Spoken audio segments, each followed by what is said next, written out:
sister, let's share something also related to the spiritual dimension. It is not isolated. It is not everything should be related to the spiritual being, spiritual life. Whether it is earthly life, it should be connected to spiritual life. And why should we share the experiences, the teachings? That is how we learn about the God we worship, the God, the Creator. And now today I would like to tell you that I wrote a book during the lockdown of COVID-19. The book I wrote is called COVID-19 Storm. So this book, now that the COVID-19 is over, hopefully, because we keep on being given warning alerts that it is coming in another form. They have given it so many titles, but by the grace of God, we think that the original one, which was very devastating, is no more.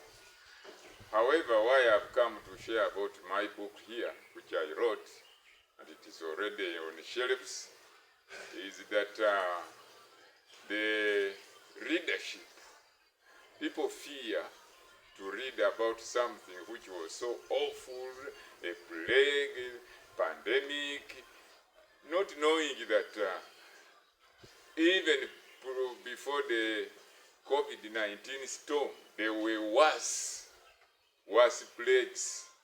20 million people dying of influenza in Europe. Many. So 2 months in the lockdown, I produced this book.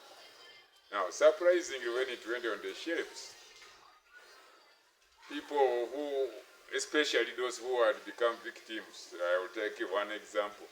He bought all the other books I've written, 13 books, but 9 are the ones which are on sale on shelves. The other ones I haven't published them yet. They will be published.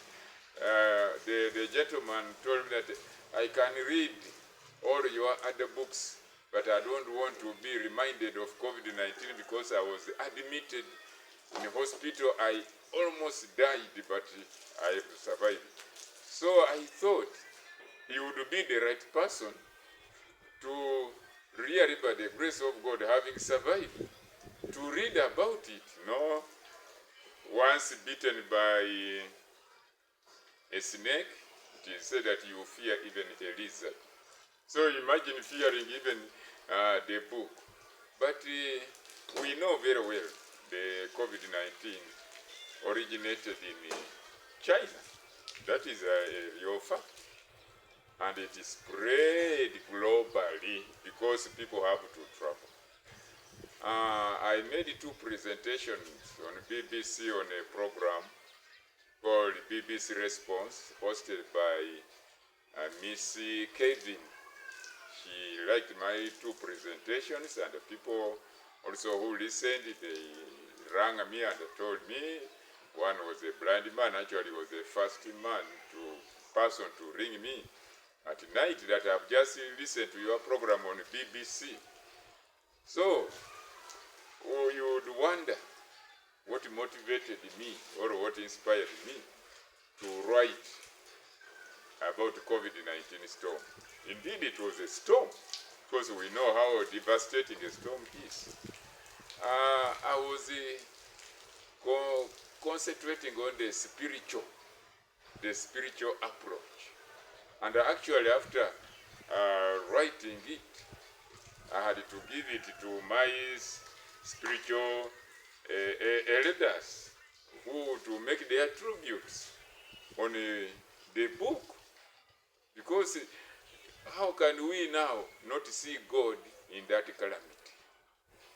We know in the Bible, the Israelites were dying in multitudes from the poisonous snake bites. But they asked Moses to intercede for them that we have sinned. Please let God forgive us. And when Moses interceded, God said, okay, I've forgiven them. Go and make a brazen serpent, hang it on the pole, and then whoever is bitten by a poisonous snake will look at that brazen serpent and will be healed. And they got healed. And the snake bites were no longer a disaster, dangerous to them. So how did we react to the pandemic of COVID-19? First, in our culture here, as an African, many attributed it to witchcraft. Many attributed it to foreigners, because the precautions were social distancing. People were being arrested, the lawyers had to come in, the government had to come in to intervene to save the people, but the people were being arrested. I remember in South Africa, people went for the wedding, and so they were not observing the social distancing. They were arrested, the groom, the bride, they were taken to police, all those, everything was set in confusion. Why? Because the devil has a very big hand with his manifesto to steal, destroy, and kill. And then now the leaders of each country, they were handling this pandemic of COVID-19 differently. But let me give you some of their quotes, which are authentic. I cannot write fictitious information. The US president at that time, Donald Trump, said, "We have it totally under control. It will disappear, and America will again and soon be open for business. This is a new hoax. This is seasonal." Mark that word hoax. When the president called it a hoax, it got him. It got President Trump, the current president, and he was being treated. Can you see that your own words can make us also see whether God is giving you a lesson or not? The British Prime Minister Boris Johnson at that time, who also got admitted with COVID-19, had this to say: "We did not understand COVID-19 from the beginning." Exactly. Most people never understood, because it was even spreading like bonfire. It was so rapid, when it is bonfire, you cannot know even the origin of the fire. You do not know where to run.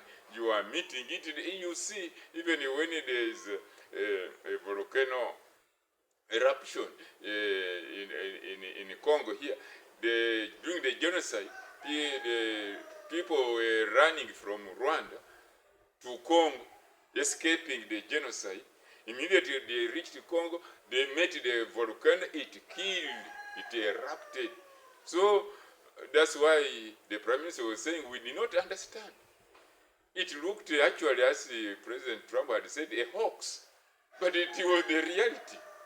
It killed people, not sparing any part of the globe. Then another leader, Mexico President Andres Manuel Lopez Obrador, he said this: "Do not succumb to fear or psychosis." Why am I reading these quotes from the leaders? Because we have got religious leaders and political leaders. Now here, a religious leader has the authority to tell the people he's leading his opinion. The religious leader also has his opinion, not opinion, but his approach spiritually. The Pope did not keep quiet. Even priests were not spared. So what was this COVID-19 which we cannot learn from? Brazil President Jair Bolsonaro said this: coronavirus is a little cola. Some will die from the virus, but such is life. It was his opinion. Everybody is entitled to his opinion. Whether you are a leader, whether you are the lady, you are entitled to your opinion. Whether you put on the mask or you don't put on the mask, you have the freedom.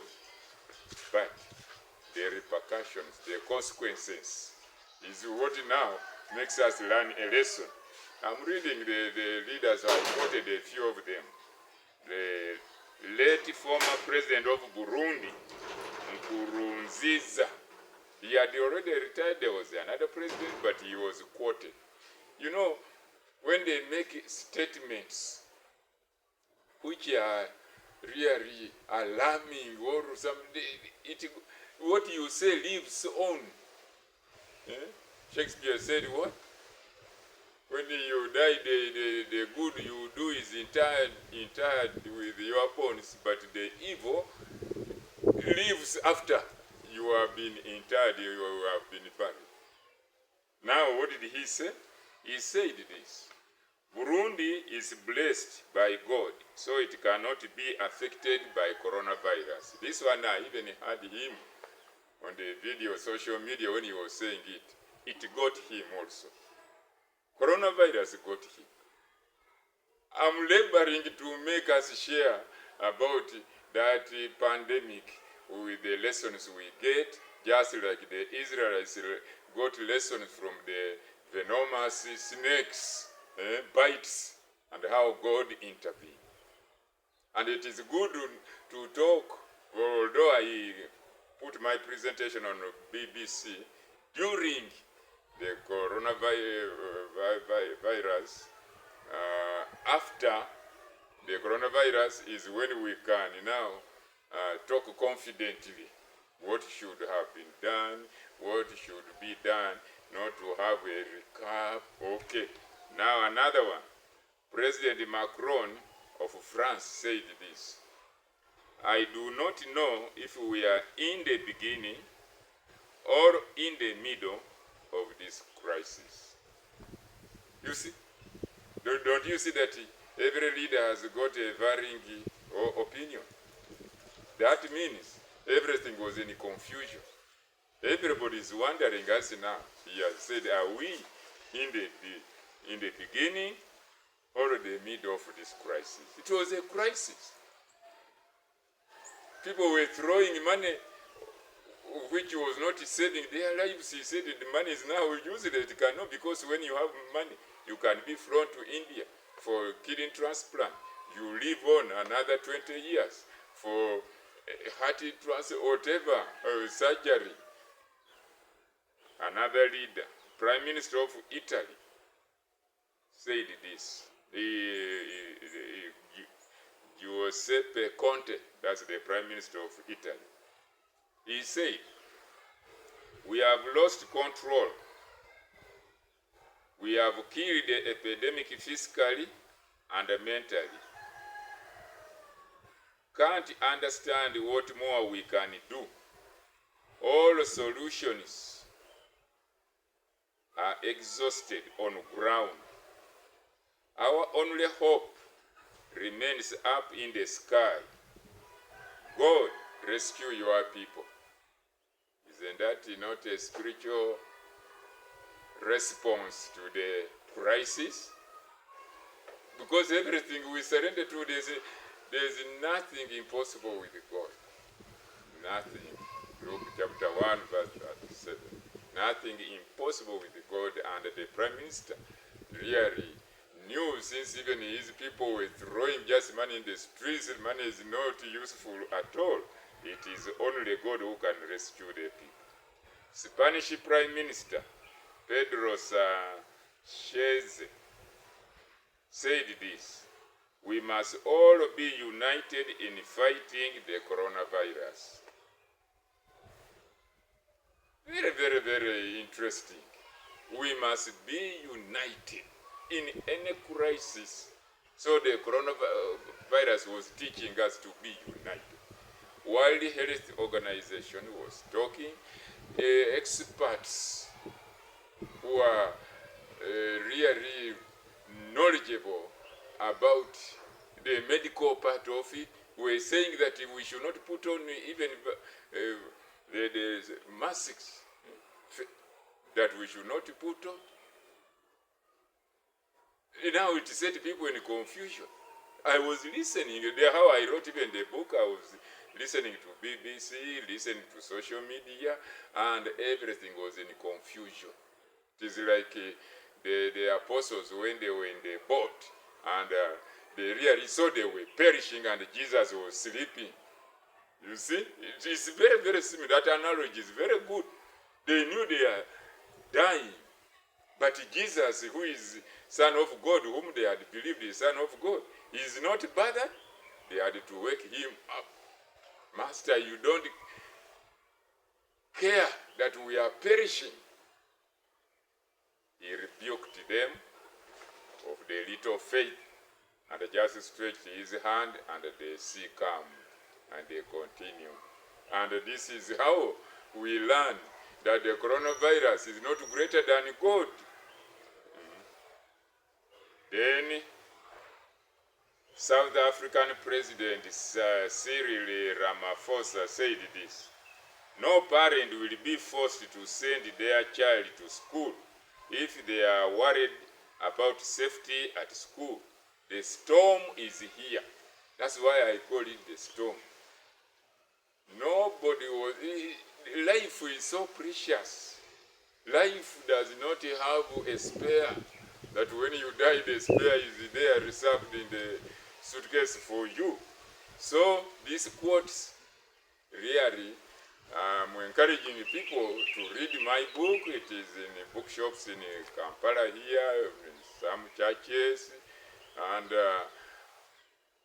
we should know that without God, we cannot conquer anything. Without God, we can do nothing. John chapter 15, verse 5.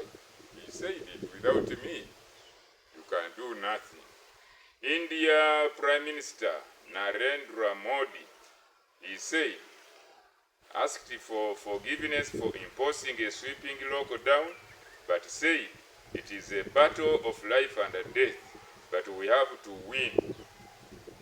I watched on social media in India when, of course, bodies were not being taken. There was everything was chaos.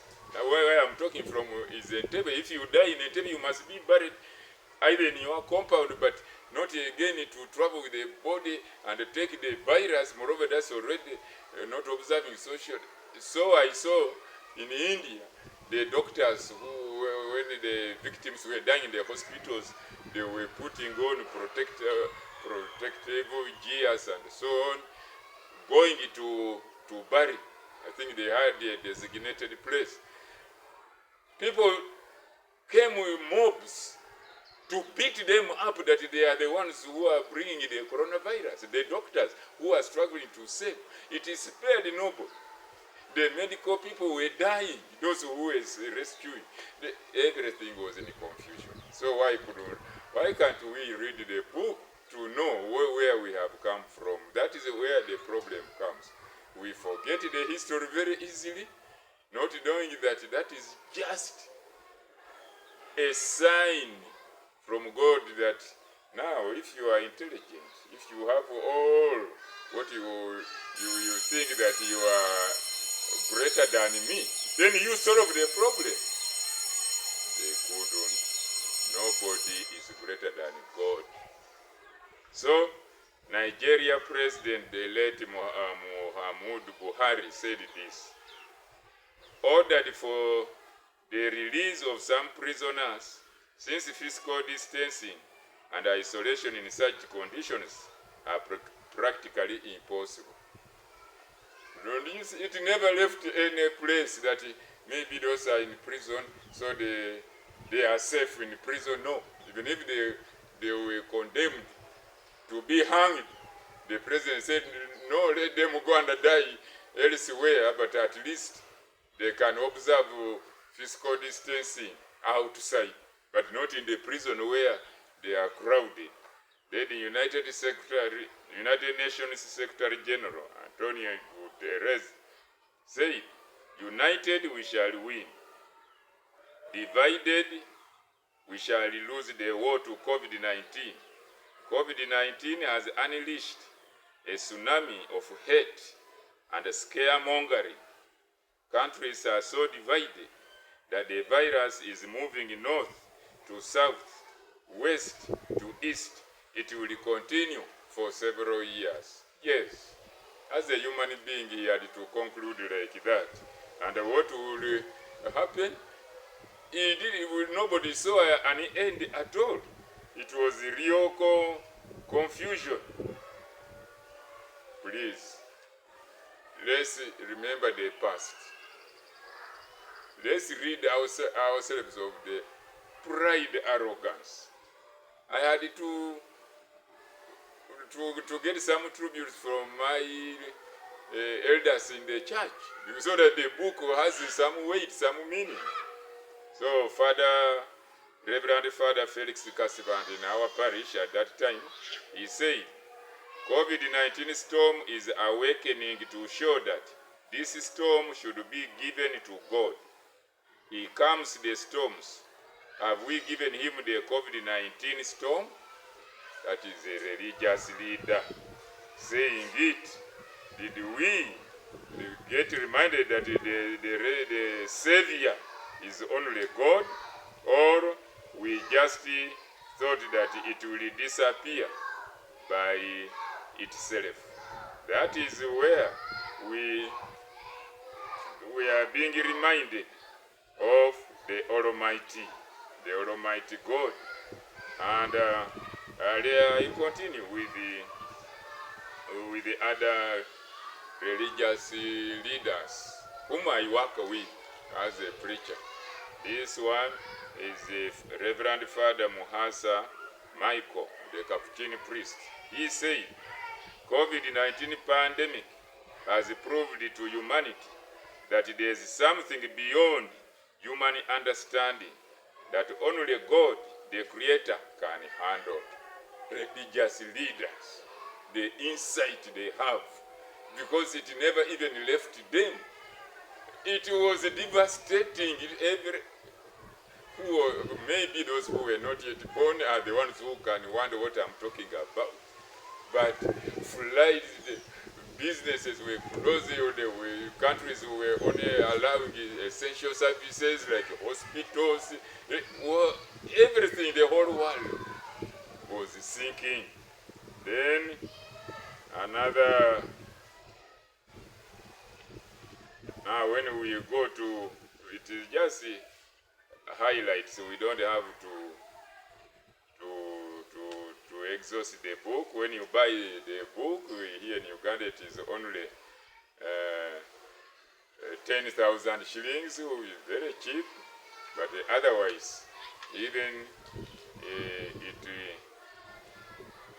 had to bring in the religious leaders to the top, the Pope, to say something, and he indeed made even a prayer for the end of this COVID-19.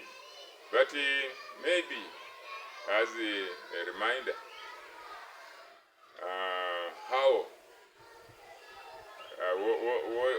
how can we remember the past? Because I have said it was not the first. They were once before, but because maybe of our technology, we think that there was nothing worse than this one. So we can look at the past one. It was in 165 AD, Antonine Plague. This occurred in 165 AD and claimed 5 million lives. It swept across Asia Egypt, Greece, and Italy. Another one, Plague of Justinian. It occurred between 541 to 542 AD. Just in 1 year, 25 million people were dead. Each day, the death toll counted 10,000 people. So ours was nothing, but it was, if it was not arrested, it was also going beyond this. Then the third, the flu pandemic, also known as the Spanish flu.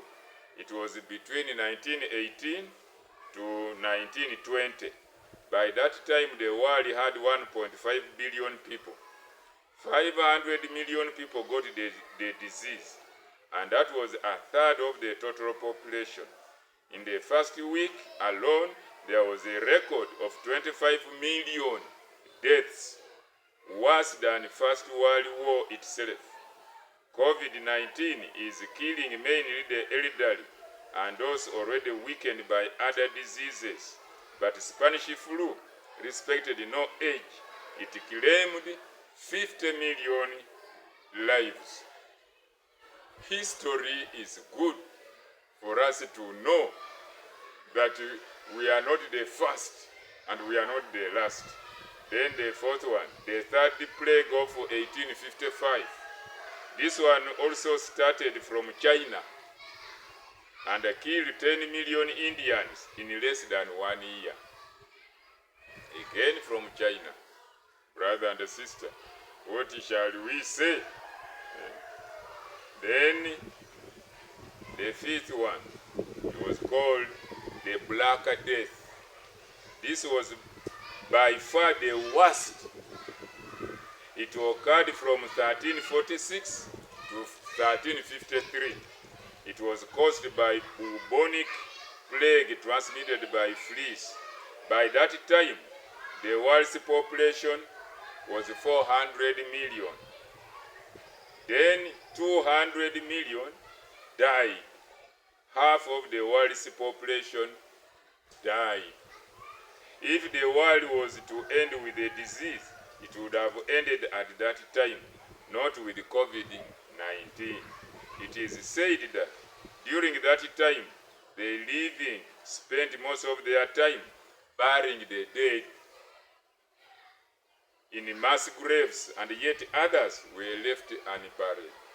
Brother and sister, history is so good and to research all this to produce this book. Just read, don't get scared.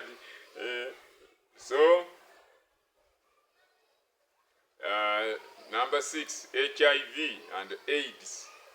The peak record deaths was between 2005 to 2012. In 77 years, 36 million people died, but it did not terrify anyone because it was not on news like COVID-19. The world will not end with this pandemic, and it is not among the 20 top pandemics. The above records are not supposed to make us complacent. We don't know what is ahead. Is it punishment? Is it our pride, our negligence? We have to have a wake-up call so that we really know how we live in this world. And that is what I had to make you really know that everything is under the control of the Almighty Father. And for more details, the book is called COVID-19 Storm by Lieutenant Colonel Godfrey Wababa. I've liked writing. I've developed that passion in my retirement from Air Force and the United Nations. Now I'm at home preaching the word of God on Radio Maria and prayer centers. Please, together, united, we stand. Divided,